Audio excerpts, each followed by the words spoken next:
Quand j'habitais à Montréal, je suis allée prendre entre autres un cours de yoga en particulier gratuit dehors avec mon copain de l'époque et je pense sans même se regarder les deux, on est partis à rire.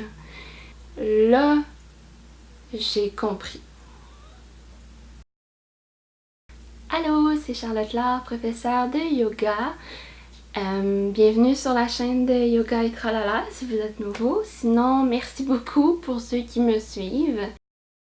Je commence par une petite histoire et c'est pas dans le but de critiquer la professeure de yoga, seulement de partager un moment que je crois important dans mon parcours en tant que professeure de yoga. C'était quelque chose. Il y avait beaucoup d'erreurs par rapport à la respiration ou par rapport à la gauche et la droite. Il manquait beaucoup d'informations, de détails sur les postures, de comment bien faire les postures pour pas se blesser.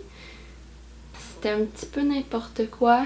Après ce cours-là, c'est là que je me suis rendu compte, ok, je comprends pourquoi certaines personnes disent le yoga c'est pas pour moi, hein? On va peut-être se faire un peu interrompre par...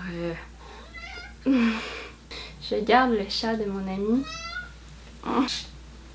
Peux-tu dire bonjour à la caméra? Bonjour. Donc c'est sûr que dans un cours comme ça, ouvert à tout le monde, où le cours n'est pas vraiment axé sur les personnes qui débutent, qui connaissent rien du tout au yoga, c'est sûr que monsieur, madame, tout le monde qui va dans un cours comme ça, où il n'y a pas cette prise en considération-là de... il parle de rien du tout, ben je comprends que c'est intense quand même comme cours. Puis tu te dis, ouais, non merci, je vais aller faire autre chose. Mais cette vidéo aussi que je fais, c'est parce que ça vient me chicoter beaucoup quand j'entends du monde dire ça. Le yoga, c'est pas pour moi. Et je vais t'expliquer pourquoi. En fait, le yoga, à la base, c'est une philosophie de vie. C'est pas un sport, c'est pas non plus une religion, ça j'en ai déjà parlé d'ailleurs dans une autre vidéo. C'est vraiment une pratique, mais qui se fait autant sur le tapis qu'à l'extérieur du tapis. Et ça, c'est quelque chose que dans les cours de yoga, pour débutants ou même pour avancer, c'est pas quelque chose qu'on enseigne, ou en tout cas c'est rare. Et pourtant, c'est ça le cœur du yoga d'habitude, c'est la philosophie qui est derrière ça. C'est-à-dire, les buts du yoga, c'est d'apprendre à se connaître. Au début, il y a 4 à 5 000 ans, quand le yoga a commencé à être dans le monde, en fait, ce n'était que de la méditation. Les postures, les asanas qu'on connaît aujourd'hui, on a mis tellement d'accent là-dessus, ben il n'y en avait pas du tout au début. C'était que de la méditation parce que le yoga était considéré comme un outil de connaissance de soi. Tout simplement. Et la méditation était le meilleur outil pour ça. Et à un moment donné, ben, les maîtres yogis de ce temps-là se sont rendus compte, ben, les débutants ont de la difficulté à tenir la posture de méditation qui est, disons-le, quand même exigeante pour le dos. Donc, créons des postures, des exercices pour fortifier, tonifier le dos pour que ce soit plus facile pour les personnes à tenir la posture de méditation. De là, ont été créés peut-être une dizaine d'asanas, de postures. Et là, aujourd'hui, ben c'est ça, on est rendu avec plus de 250. Donc, on a comme bifurqué, on a divagué un peu sur l'essence du yoga et on en a fait plus une activité, un sport, alors que c'est ça, à la base, c'est pas ça.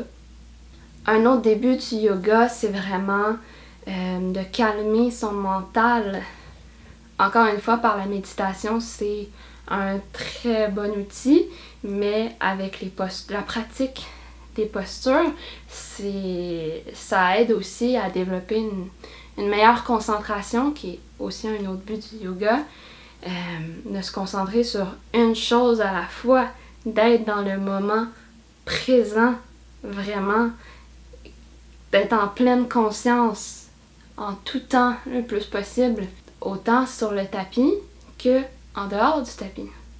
Avec le yoga, on peut aussi vraiment apprendre à travers la connaissance de soi qu'on obtient de plus en plus dans la pratique.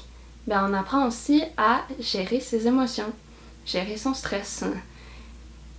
Et ça aussi, ça se fait à l'extérieur du tapis beaucoup.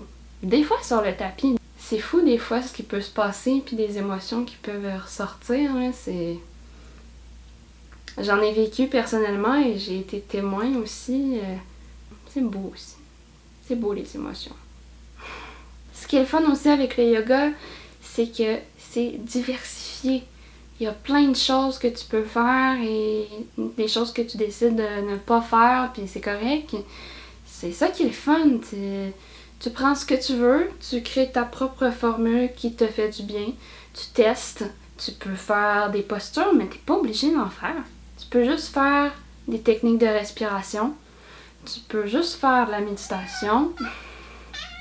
Oui, Snoro. Même juste faire de la relaxation, ça peut être considéré comme tu mélanges tout. Comme du yoga. Ouais, c'est ça. Le cœur de ce que je veux dire, c'est que souvent, on pense que on doit s'adapter au yoga. Alors que c'est l'inverse, c'est le yoga qui s'adapte à nous. C'est nous qui prenons les enseignements du yoga, les outils du yoga et qu'on les adapte. C'est pour ça qu'il y a plusieurs postures de méditation, c'est pour ça qu'il y a plusieurs variantes des postures, des asanas. C'est pour ça qu'il y a différentes techniques de respiration, qu'il y a mille et une techniques de relaxation, mille et une visualisations possibles et de méditation aussi. Bref, moi je pense que vraiment tout le monde peut y trouver son compte. Ça peut faire du bien à tout le monde, vraiment. Puis il faut tellement déconstruire les mythes, ça j'en ai déjà parlé dans une autre vidéo aussi. Il faut que j'aille telle sorte de vêtements, telle sorte de tapis, puis là, faut que je commence à manger de telle façon. Non! Vraiment, là, c'est... Tu fais ce que tu veux. Le but du yoga, c'est de se faire du bien. À la base, là, c'est quand même juste ça. Des fois, ça peut être des petits défis qu'on se donne dans le but de se sentir bien, mais si t'as pas le goût de faire de la méditation ou que t'as pas le goût de faire telle posture parce que tu trouves que c'est bien trop compliqué, c'est correct. Puis si t'as pas le goût de faire du yoga, c'est correct aussi. Je tiens à le dire, là, moi je trouve tellement que ça fait du bien, il y a tellement de bienfaits, puis ils deviennent de plus en plus connus ces dernières années. Donc c'est sûr que moi j'ai envie de vendre un peu ma salade, comme on dit, mais je t'obligerai pas à faire du yoga, c'est correct, tu fais ce que tu veux, mais s'il te plaît, dis pas que c'est pas pour toi. Juste que t'as pas le goût d'en faire, puis c'est correct. Mais si t'as le goût d'essayer à un moment donné, que t'es curieux, puis que t'es même un peu plus curieux d'en savoir un peu plus sur la philosophie du yoga, tu peux m'écrire en bas, tu peux me poser des questions, puis je peux essayer d'y répondre dans une autre vidéo prochaine. Ça va me faire plaisir. Puis, sinon, c'est ça. Oublie pas de t'abonner, s'il te plaît, ou de partager, ou les deux. Ah oui, puis le thumbs up aussi. à bientôt. Merci beaucoup d'avoir écouté cette vidéo. Bye!